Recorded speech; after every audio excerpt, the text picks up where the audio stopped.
ఆయన వస్తారు 3 పెడతారు ఈసారి. అది ఆయన వస్తే ఆయన ఏం వస్తాడు, ఆయన ఏం కానీ 3 కోట్లు 300 లక్షల కోట్లు కట్టలేకపోయినాడు. బ్యారేజీలు 5 ఏళ్ళు ముఖ్యమంత్రిగా ఉండి 300 బ్యారేజీలు 2 బ్యారేజీలు 300 కోట్లు కదా, దానికి ఖర్చు పెట్టలేకపోయాడు 5 ఏళ్ళు ముఖ్యమంత్రిగా ఉండి. దానికి ఏం చెప్తున్నా చెప్పు దానికి రేపు.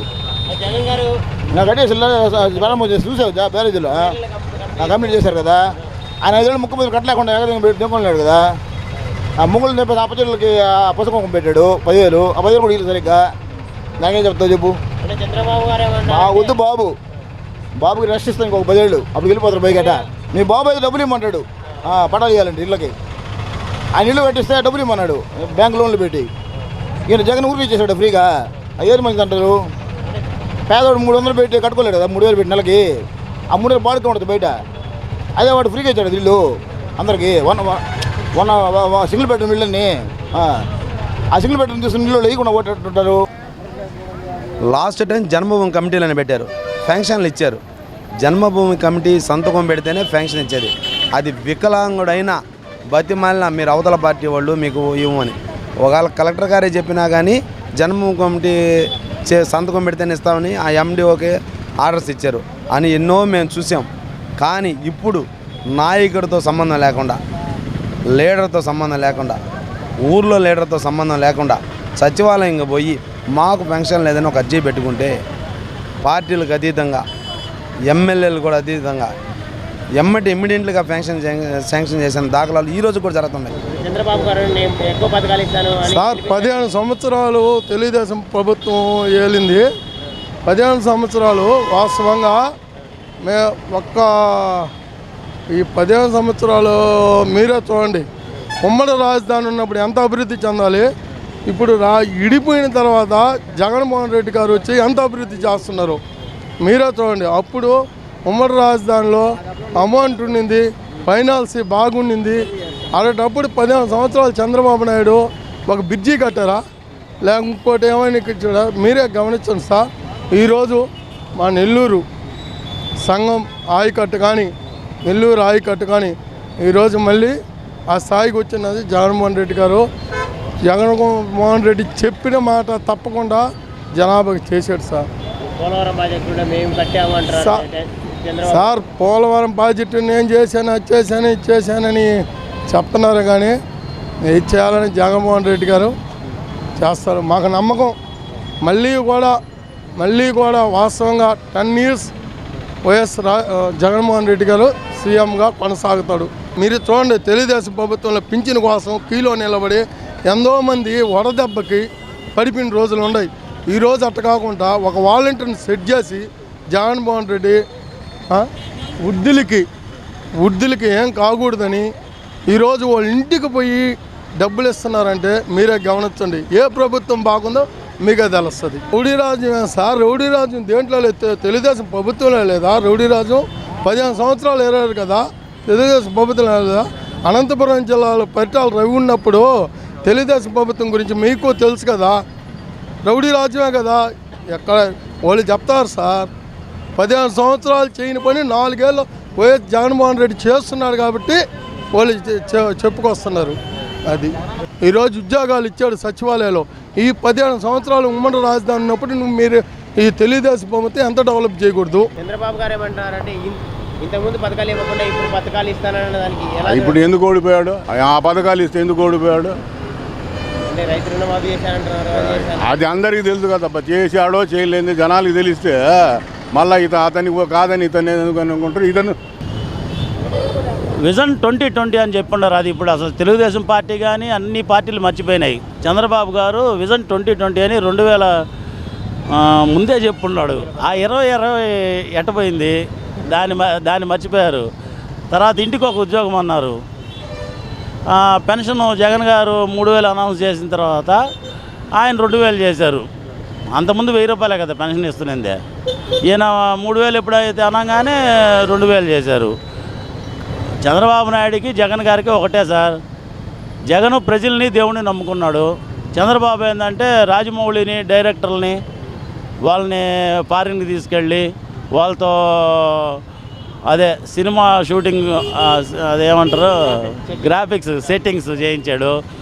వాస్తవంగా అమరావతి రాజధాని రైతులంతా ఇచ్చారు, బాగా చేశారు, రైతులను ఇప్పుడు నాశనం చేశారంటే ప్రజెంట్ మన టెక్నాలజీ పాలనలో ఒక సెల్ ఫోన్లో వరల్డ్ మొత్తం మనం మెయింటైన్ చేయవచ్చు. ఒక సెల్ ఫోన్లో 33,000 ఎకరాలు మాగాణి 3 పంటలు పండే, ప్రతి ఒక్క ఎకరా 3 పంటలు పండేది. అది ఫుడ్ పెడితేనే కదా ప్రపంచం బతకాల. మనకి సెల్ ఫోన్లో పరిపాలన చేసేటప్పుడు 33,000 ఎకరాల రాజధాని అని అదంతా బీడు చేయడం తప్పు.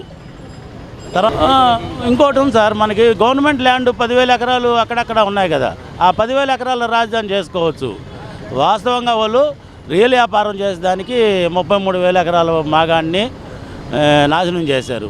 చంద్రబాబు గారు ఏమంటారు, నేను వచ్చింటే అమరావతి మొత్తం డెవలప్ అయ్యేది పార్టీకి అంటున్నారు. అమరావతి డెవలప్ అయితే మా నెల్లూరు డెవలప్ కావాలి కదా. చంద్రబాబు నాయుడు పని చేయకుండా మాటలు చెప్పాడు ఆ రోజుల్లో. చంద్రబాబు నాయుడు ప్రభుత్వంలో చేసిన బిల్లులు ఇప్పటికి రాలా. మేము చేసినాయి సీసీ రోడ్ల బిల్లు, ఎవరు దానికి బాధితులు? అది మళ్ళీ ఎవరు రావాలంటే మళ్ళీ ఎవరంటే అది మన చేతిలో లేదు, ప్రజల చేతిలో మీ ఉంది. అభిప్రాయం ఎలా ఉంది? మా అభిప్రాయం అంటే నెక్స్ట్ జగనే వస్తాడు నేను అనుకుంటున్నాను. అంటే పెట్టినా ఇదివరకు ఆయన ఏం చేశారండి? ఇదివరకు ఆయన ఏం చేయలే కదా. ఆయన తరపు పార్టీలో ఎవరైనా రూల్ పార్టీ మారితే ఈయన ప్రజలు చేయొచ్చు తప్ప ఆయన కూడా డైరెక్ట్గా వచ్చిన ఆయన కాదు కదా. ఆయన కాంగ్రెస్లోంచి వచ్చి ఆయన తెలుగుదేశం పార్టీని తిడుతున్నారు. ఆయన తెలుగుదేశం కాంగ్రెస్ పార్టీని తిడుతున్నారు. ఆయన తల్లిని తిట్టినట్టే కదా. చంద్రబాబు నాయుడుకి రామారావు గారికి వెన్నుపోటు పొడిచి వచ్చారు. ఆయన చెప్పకూడదు కదా నీతులు. చంద్రబాబు నాయుడు పాలనలో ఏం జరిగింది చెప్పండి? ఏమీ జరగలేదు. హైదరాబాద్ డెవలప్ చేసుకున్నారంటే అసలు ఇన్ఛార్జే లేరు మొన్నటి దాకా. వాళ్ళు ఏం చేస్తారు టీడీపీ వాళ్ళు? చంద్రబాబు గారు చేశారు, 14 ఏళ్ళు చేయలేదంట. ఆయన వేసేది కూడా వర్షాలు కురవలేదు, పరిపాలన బాగుండలేదు. మాకు నచ్చలేదు, పరిపాలన నచ్చలేదు మాకు. ఏదైనా ఈయన వచ్చిన కాడి నుంచి వర్షాలు బాగా గుర్తున్నాయి. ఎందుకంటే ఆయన పరిపాలన బాగలేదు. ఆయన ఎక్కిన కాడి నుంచి ఏదైనా ట్రబుల్గా నడిచినాయి మాకు. అంటే ఏమి ఆయన చేసినంత కూడా ఆ ధనికులకే చేశారు కానీ ప్రజలకు చేయలే, పేదలకు ఎవరు చేయలేదంట. చేయలే ఆయన. మరి ఆయన గురించి ఏం చెప్తారు సార్? పోయిందండి ఆ పార్టీ. నా ఉద్దేశంలో రామారావు బతికున్నంతకాలం చక్కగా ఉండింది. ఏదో సాయం చేశాడు, 2 రూపాయలు బియ్యం ఇచ్చాడు. పాపం అతను ఏదో మండలాలు చేశాడు. దానివల్ల అభివృద్ధి చెందింది ఆంధ్ర రాష్ట్రం ఉమ్మడిగా ఉన్నప్పుడు. అతను పోయిన తర్వాత ఈ టక్కర్ వచ్చిన తర్వాత నాశనం అయిపోయింది, అంతా దోపిడీ. టీడీపీకి కాబోయే నాయకుడు నారా లోకేష్ అనే వార్తలు వస్తున్నాయి. నారా లోకేష్ గురించి ఏం చెప్తారు? అతనికి ఏబిసిడీలు తెలియనాడు. అతను ఎందుకండి రాజకీయంగా ఏ ఊరికి జొల్లు మాటలు మాట్లాడటం, ఏడాది ఎవరైనా చచ్చిపోతే ఆ శవాల దగ్గరికి మోయటం, అంతకు మించి అతని వల్ల కాదు ఏది కూడా. జగన్ పాలన సూపర్. పథకాలు ఎలా ఉన్నాయన్న? బ్రహ్మాండం. పథకాలు పేదల వరకు అందుతున్నాయా? ఎలా ఉందన్న పరిస్థితి? అన్నీ అందుతున్నాయి. అంటే ప్రతిపక్షం అంటుంది పేదలకు ఇవ్వట్లేదు, వాళ్ళకి ఇచ్చుకుంటున్నారంట. అవన్నీ వాళ్ళు ఏంటంటే అధికార దాహం అవతలు ఉన్నప్పుడు ఇట్లా ఉంటుంది, అట్నే మాట్లాడతారు వాళ్ళు. మరి వాలంటీర్లు ఎలా చేస్తున్నారు? వాలంటీర్లకు ఏమి బాగా పనిచేస్తారు. సమాచారం ఇస్తున్నారా? బ్రహ్మాండంగా. ఏది చిన్న ఇది వచ్చినా సమస్య వచ్చినా వాళ్ళ ఊరికే ఫోన్ చేస్తే ఇమ్మీడియట్గా రెక్టిఫై చేస్తున్నారు. చంద్రబాబు ఉన్నప్పుడు ఎలా ఉండేది పథకాలు కానీ ఆయన పాలన కానీ ఎలా ఉండేది? చంద్రబాబు పెద్దోడు అయిపోయా పాపం, ఆయన తప్పెందుకు పట్టాలా? అసహ్యం కదా అది. ఏదో చేసిన కాడ చేశాడు, ఇక ఓపిక లేదు. ఏదో ప్రతిపక్షంలో ఉన్నాడు కాబట్టి మాట్లాడాలి కాబట్టి మాట్లాడతాడు. ఈసారి ఏ పార్టీ రావచ్చు అంటారన్న? జగనే. జగన్. చంద్రబాబుకి అవకాశం లేదు? 100% జగన్. ఎందుకంటే చంద్రబాబుకి ఎందుకు అవకాశం లేదు? ఆయన ఎంతో అనుభవం ఉంది కదా. ఆయన ఎంతో అనుభవం ఉంది చంద్రబాబు గారికి. ఆయన ఎందుకు పెద్ద ఆయన అయిపోయినాయి. ఆయన 74+. ఇంకా ఏం చేస్తాడు ఆయన? ఇప్పుడు నన్ను చేయమంటే ఏం చేయగలను నేను? నీ మాదిరి లెగెత్తగలనా చెప్పు? కాకపోతే నోరు ఉంది కాబట్టి, ప్రతిపక్షంలో ఉన్నాడు కాబట్టి ఊగదంపుడుగా మాట్లాడగలడు, వాగ్దాటి ఉంది.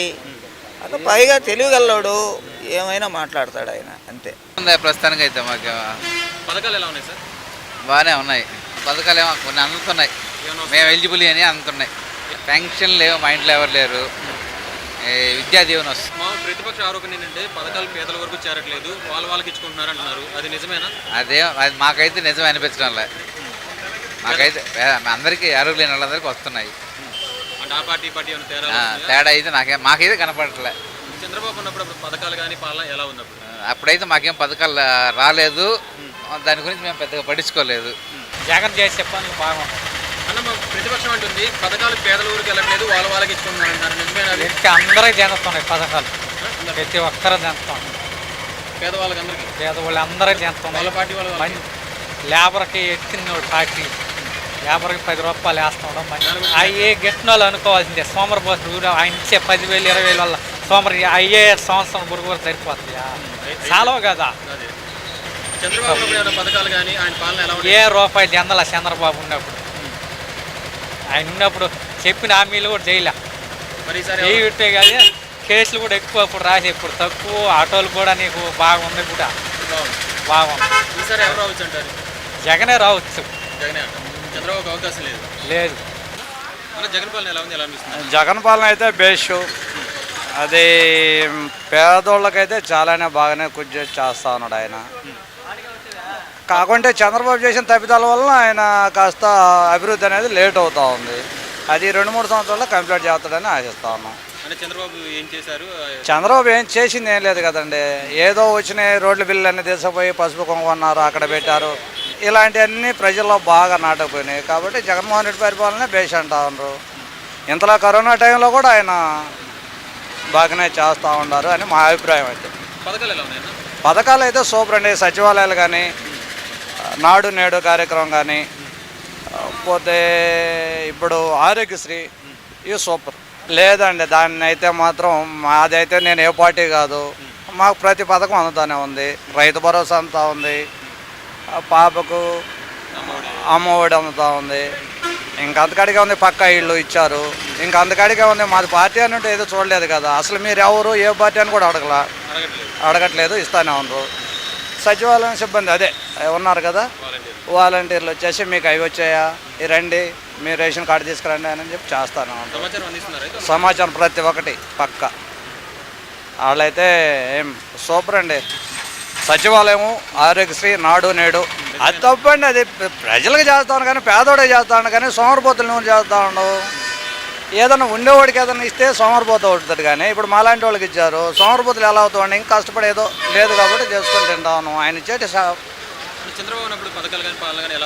చంద్రబాబు పాలన అంటే అది అందరికీ తెలిసిన విషయం, మనం కొత్తగా చెప్పేదేం లేదు. ఆయన పాలన అయితే ఏది చేసిందంటూ ఏం లేదు. అరచేతిలో స్వర్గం చూపించారు ఆయన. అరటి పండుగల చేతిలో పెట్టినట్టు మాటలు చెప్పారు. ఆయన గురించి అయితే మనం అంటే ఈసారి చంద్రబాబు నేను వస్తే జగన్ కంటే ఎక్కువ పథకాలు ఇస్తామని అంటున్నారు రీసెంట్గా కూడా. ఆయన ఎవరు నమ్మరా? ఎంతమంది చెప్పారు, ఏం చేశారా? ఇప్పుడు కూడా చెప్పేది అదే. బాగుందమ్మా, పథకాలు అన్నీ అందరికీ అందుబాటులో ఉన్నాయి, అన్నీ బాగున్నాయి, మొత్తం లేదు. అది వాళ్ళు అది పొలిటికల్గా చెప్పుకోవాల్సిందే తప్పగా ఒక కామన్ పీపుల్లో సర్వే మెయిన్ ఇంపార్టెంట్. నేను కాకపోయినా కానీ కామన్ పీపుల్కి అన్ని వాళ్ళకి ఏం కావాలి? ఇప్పుడు పిల్లలు చదువులకు వస్తున్నాయి, మెయిన్ వ్యవసాయదారులకి వ్యవసాయ వస్తున్నాయి, అమ్మఒళ్ళు కానీ ప్లస్ ఇవన్నీ మన రైతు భరోసాలు కానీ అన్నీ వస్తున్నాయి కదా. అందువల్ల common people all to most happy. అంటే ఇదే చంద్రబాబు అంటున్నారు, నేను అధికారంలో జగన్ కంటే ఎక్కువ పథకాలు ఇస్తాను, ఇంకా ఎక్కువ ఇస్తా అంటున్నారు. అది సాధ్యమైన ఇప్పుడున్న పరిస్థితి? సాధ్యమంటే సాధ్యమేదానికి వాళ్ళు చెప్పాలి, తప్పదు. వాళ్ళు పొలిటికల్ లైఫ్ రావాలంటే బెటర్ ఫ్యూచర్ ఇస్తామంటేనే వెళ్తారు కదా. ఏదో నేను చెప్తే కానీ వాళ్ళు కాదు. బాగానే ఉంది. పథకాలు ఎలా ఉన్నాయన్న? బ్రహ్మాండంగా ఉన్నాయి. పథకాలు పేదల వరకు చేరుతున్నాయి, లేకపోతే వాళ్ళకి ఇచ్చుకుంటారు? అంటే ప్రతిపక్ష ఆరోపణ వాళ్ళకి ఇచ్చుకుంటారు కానీ పేదల వరకు చేరట్లేదని. పేదల వరకు వచ్చి చేరుతున్నాయి. ఎందుకంటేనేమో అట్లా అంటారు, వీగిపోతేనేమో ఇట్లా అంటారు. అది మీకేమైనా నచ్చిందా? చంద్రబాబు ఉన్నప్పుడు ఎలా ఉండేది పరిస్థితి? అప్పుడు చంద్రబాబు ఉన్నప్పుడు ఎవరికన్నా ఒక పథకం అన్న వచ్చిందా? రాలా. ఇవాళ జగన్మోహన్ రెడ్డి ఉన్నప్పుడు ప్రతి ఒక్కరు ఇంటింటికి పథకాలు వస్తుంది. అది జరగని పని. మరి ఆయన చెప్తున్నారు కదా ఇస్తా, ఇంకా ఎక్కువ ఇస్తాను. రావద్దా? గవర్నమెంట్ వస్తే కదా అన్నం అవన్నీ మనకేం పని. కానీ లోకేష్ కానీ జరిగేదైతే ఇది జగన్మోహన్ రెడ్డి పథకాలు మాత్రం బ్రహ్మాండంగా చేస్తుండు. పాలన బాగుంది, అంతవరకు అయితే చెప్పగలుగుతాం. ఈసారి ఎవరు రావచ్చు అంటారు? జగనే వస్తుంది. 1-2 సీట్లు ఏమో తగ్గితే తగ్గొచ్చాం కానీ 100% జగన్మోహన్ రెడ్డి సీఎం అవుతాడు. ఇక్కడ కావాలో కూడా ఎమ్మెల్యే గెలుస్తాడు, ప్రతాప్ రెడ్డి గెలుస్తాడు. జగన్ పాలన బాగుంది, చాలా బాగుంది. పథకాలు ఎలా ఉన్నాయి? మంచి పథకాలు బాగా ఇస్తున్నారు. ఏం లేదు, అర్హులందరికీ వస్తున్నాయి. అర్హులందరికీ వస్తున్నాయి. అర్హులు కాని వాళ్ళకి రాదు అని చెప్తారు, అర్హులందరికీ వస్తున్నాయి. అంటే మొదట్లో ఇచ్చారు కానీ తర్వాత చాలా మంది తగ్గించారని టాక్ కూడా ఉంది. దాని గురించి మీ అభిప్రాయం? అంటే తర్వాత ఏం చేశారంటే కొలతలు పెట్టి 1000 గజాలు ఉన్నాయని, అంటే ఫస్ట్ నుంచి ఆ నామ్స్ ఉన్నాయి, అప్పుడు ఫాలో కాలేదు, ఇప్పుడు ఫాలో అవుతున్నారు ఆ నామ్స్. అంటే అర్హత లేనో తొలగిస్తున్నారు. అది ఇంకోటి ఏంటంటే కాకపోతే పెన్షన్స్ వరకు మాత్రం అతనే తెచ్చిస్తున్నాడు, అదొకటి మాత్రం అప్పటి టైంకి వచ్చేస్తారు పెన్షన్ వరకు. చంద్రబాబు ఉన్నప్పుడు ఎలా ఉండేది? ఆయన పాలన కానీ పథకాలు కానీ ఎలా ఉండేది చంద్రబాబు ఉన్నప్పుడు? ఆయన పాలన యావరేజ్ పర్లేదు, కానీ కండిషన్స్ అన్నీ కొన్ని ఉండేదానివల్ల కొత్త కుదరలేదు. కండిషన్స్ అంటే ఏమున్నాయి ఇప్పుడు ఆయన దాంట్లో? ఆయనకి వ్యతిరేకమైన కండిషన్స్ ఏమున్నాయి? వ్యతిరేకం అంటే ఆయన ఏంటంటే అప్పుడు వాళ్ళకి సంబంధించే వాళ్ళకే పెట్టుకునేవాళ్ళు, అంతేగాని అందరికీ వచ్చేవి కాదు. అది మైనస్ అది. ఇప్పుడు చంద్రబాబు అంటున్నారు తన అధికారంలోకి వస్తే ఇప్పుడు జగన్ ఇచ్చేవాడి కంటే కూడా ఎక్కువ పథకాలు ఇస్తామంటున్నారు. ఇప్పుడు రాష్ట్రంలో పొజిషన్లో ఆయన ఇవ్వగలుగుతారా? ఎలా ఉంది పరిస్థితి? అది ఈసారి ఎవరికి వెళ్ళవచ్చు అని ఉందన్న మీకు తెలిసినంత వరకు కానీ మీ అభిప్రాయం ప్రకారం కానీ ఈసారి ఎవరు రావచ్చు అంటారు? జగనే గెలుస్తాడు. జగన్ పాలన బాగానే ఉందండి, ఇబ్బంది లేదు. పేదలకి అందుతున్నాయి అంటే అందుతున్నాయి, ఎందుకు అందట్లేదు? అందుతున్నాయి కదా. ప్రతి ఒక్కరికి ప్రతిపక్షం అంటే ఏదో తప్పదు కదా, వాళ్ళు చెప్పుకుంటూ ఉంటారు. పర్వాలేదు, బాగానే అందుతున్నాయి. మాకు కూడా అంతే, అమ్మ కూడా వచ్చింది, వృద్ధా పెన్షన్ బాగానే అందుతున్నాయి. పథకాల వల్ల సోమరు పోతాళ్ళు అవుతారనేది అది 50-50. అది కొంతమంది అవ్వచ్చు, కొంతమంది దానివల్లే బతారు కదా. అది పథకాలు ఇంటికి తెచ్చిస్తున్నారు, అది ఏదైనా రాని వాటిని కూడా చెప్తున్నారు వచ్చి. అది చంద్రబాబు ఉన్నప్పుడు ఎలా ఉండేది? పథకాలు కానీ పాలన కానీ ఎలా ఉండేది చంద్రబాబు ఉన్నప్పుడు? చంద్రబాబు నాయుడు ఉన్నప్పుడు కూడా అదే కొన్ని బాగుండేవి, కొన్ని కొద్దిగా అవతవలుగా ఉండేవి. ఈసారి ఎవరు రావచ్చు అంటారు? చెప్పలేము కదా మనం, అది అందరూ మనలాగా ఉండరు కదా.